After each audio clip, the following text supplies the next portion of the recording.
So after going through the first three Mission Impossible films, I decided to go through 4, 5 and 6. And I felt that the first three films had a youthfulness to them.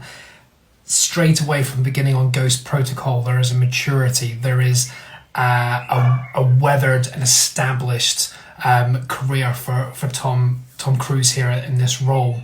And I really like the fact that this is the real introduction into the Simon Pegg character and Rebecca Ferguson.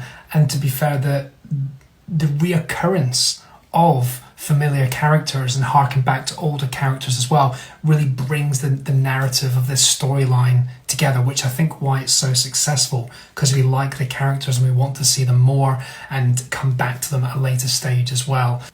And of course, the stunts have really been elevated in these three films, from the Burj Khalifa scene to the hanging on the side of the aeroplane to flying a helicopter and jumping across buildings and breaking his foot.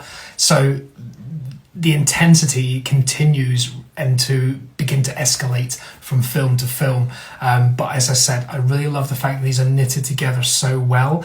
And then when you get onto Dead Reckoning and Final Reckoning, it still brings in characters from these aspects. Another thing I forgot is that I forgot Alec Baldwin was in this series at all. There's a few characters I forgot about because I hadn't seen any of these since they first came out. So I genuinely think if you haven't seen these for a while, it's worth revisiting. I think Fallout and maybe Rogue Nation are probably two of the best Mission Impossible films, full stop, and they've got such great pace and plot, and there is some realism there. It's not all over the top stuff, and it does feel like James Bond if James Bond was less fantastical, more realistic. Although it's Mission Impossible and the things they're doing are crazy and almost impossible, it's filmed as if it's actually happening. It's more realistic than Mission Impossible and a bad guy in a lair with crocodiles and a cat, and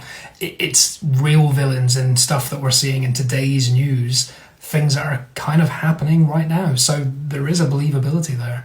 But yeah, revisit 4, 5 and 6 if you get a chance. They are all free on Disney Plus, and I think they're all over the place at the moment as well. Enjoy.